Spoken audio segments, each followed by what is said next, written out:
Morning students.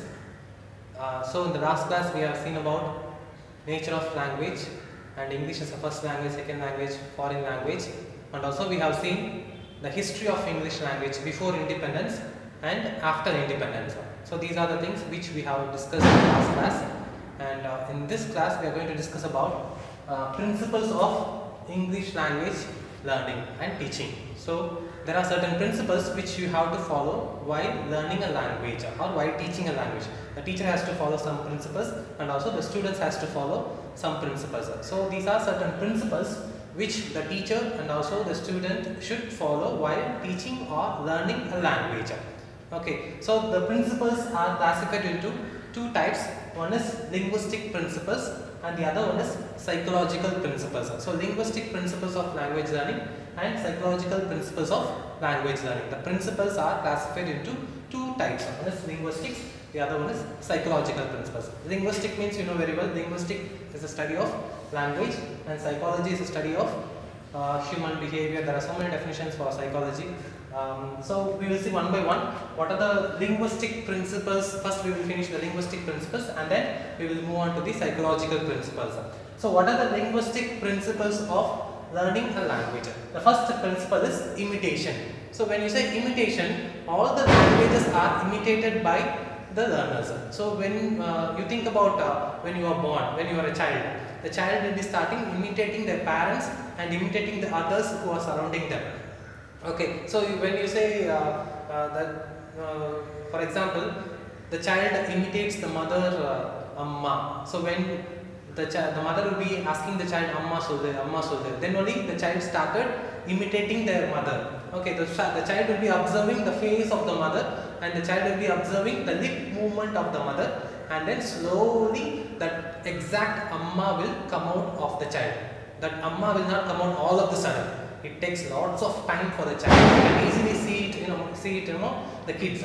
So the language is imitated by the student. Not only the speaking, the way of behavior and handwriting. So all those things are imitated by the students. So you can see very well in the primary classes. The young students they will imitate the teacher. The teacher's the way of speaking, the teacher way of writing on the blackboard. So all the child will be imitating their teachers. So when you say imitation, it is the foremost principle of language learning. So when you are going to learn a language, you have to imitate first. You have to imitate first, and then slowly, gradually, you can learn the language. So that is the first principle in linguistics. And second one is practice and drill. So language is a skill subject. It is not a knowledgeable subject. It is a skill subject, and all the skill subject needs lots and lots of practice and drill. The drills can be different varieties of drill, that is oral drill or written drill or practical drill. So many drills are there. Drill is nothing but making the students to do or repeat the same thing again and again and again until they achieve that particular goal. Okay, so the next one is oral work. So language means it is oral activity, and again English is a communicative language. And so oral work is very, very important while learning a language. So the teacher should not simply speak something and leave the class. The teacher should make the students to speak something on their own or on the group or whatever it is. The teacher should give some task for the students. The teacher should make some group among them and ask the students to discuss among themselves. So that is oral work. So this oral work is very, very important for English language.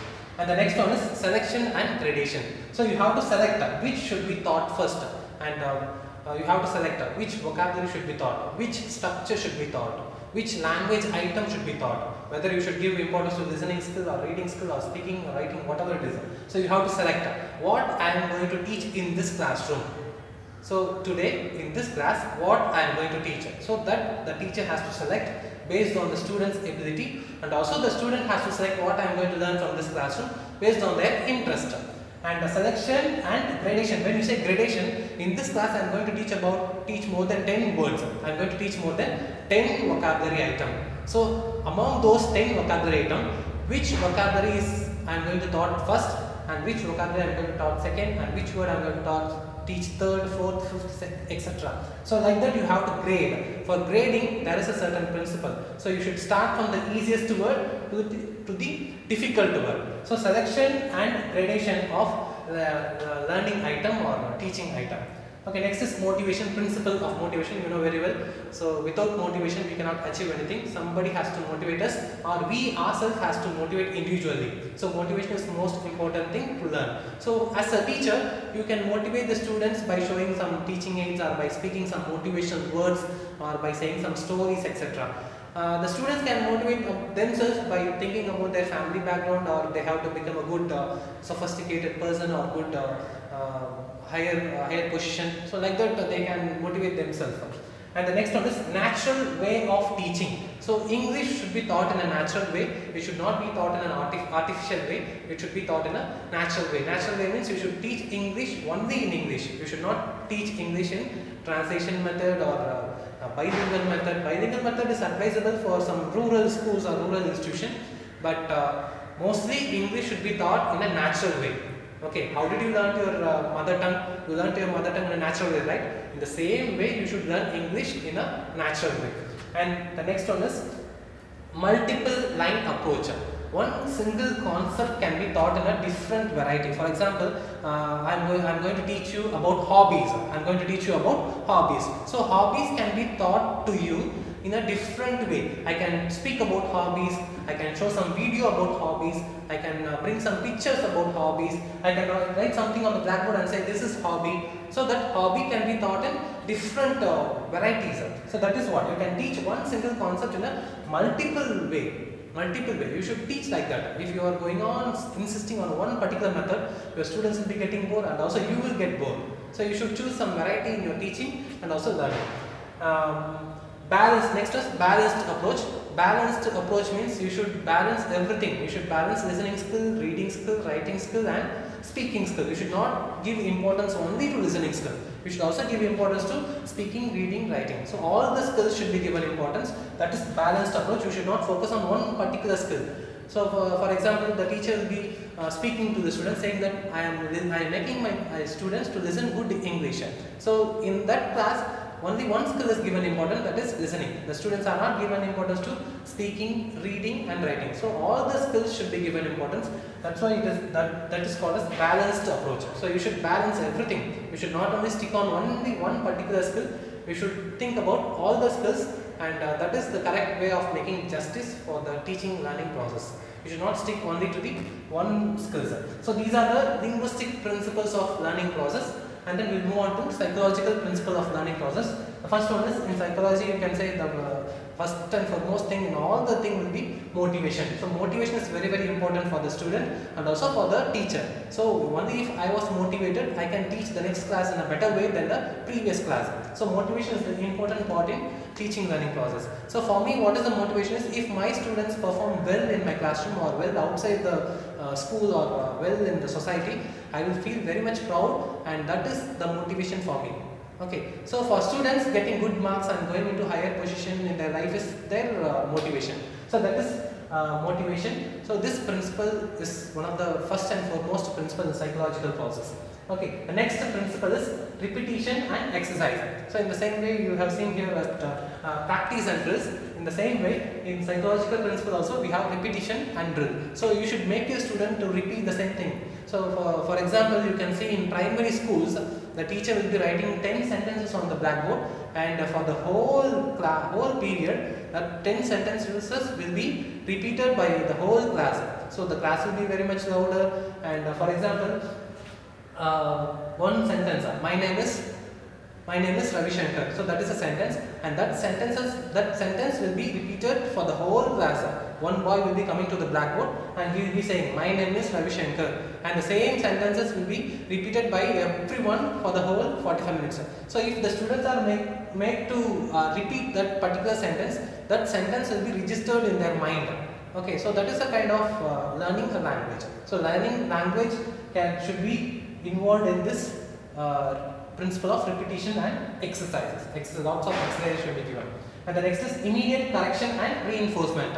So when you are conducting some exams or you are asking some oral questions in the classroom, when you ask some question to your students, they will be answering something to you. If the answer is correct, you can motivate them or you can reinforce them immediately by saying very good. Very good. You can appreciate by clapping your hands. So like that you can reinforce. If the answer is wrong, you have to correct them. You have to correct them with your correct answer. So that immediate correction and reinforcement is one of the important psychological principles. So you have to correct whenever the student needed to be corrected, and also you have to reinforce them by showing some appreciating words or appreciating gestures. You can also smile at the student when they are saying a correct response. Okay, the next is variety. Variety, when you say variety, you should give variety in your classroom. So the students will be expecting variety. That's why in English we have prose, poetry, grammar, composition, novels, so many things are there. Okay, so English is not depending only on prose. So we have variety in our subject.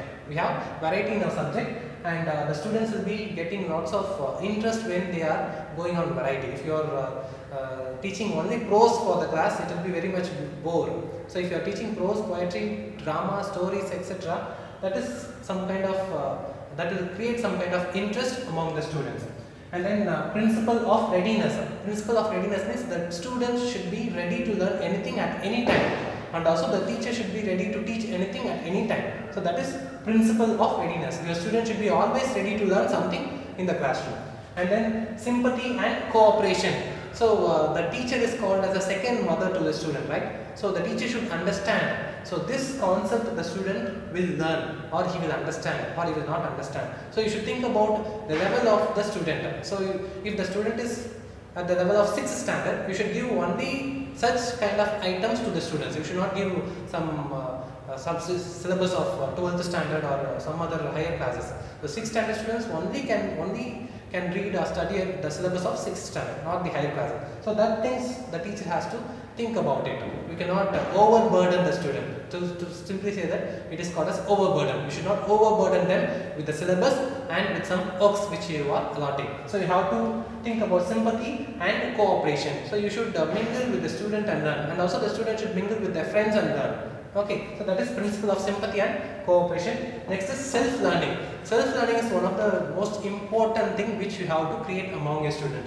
That self-learning habit should be created among your students. So you should make them to read some newspapers. Reading newspaper is a self-learning habit. And watching some English channels is a self-learning habit. Writing a diary is a self-learning habit. So such habits has to be created among your students by the teacher. And the last is practice in the real life situation. So whatever the students have learned, that has to be practiced in the real life situation. So if I have learned writing a letter in my schools, even now I am writing letters.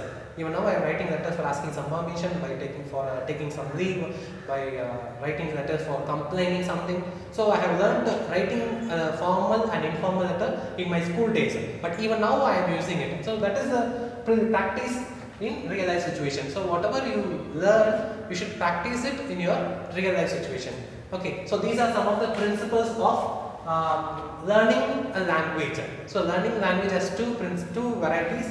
The principle of learning language has two things. One is linguistic principles, the other one is psychological principles. Okay, so these are the principles which are listed in linguistic principles, and these are the principles which are listed in psychological principles. Okay, so in this video we have seen about principles of learning a language. Okay, thank you.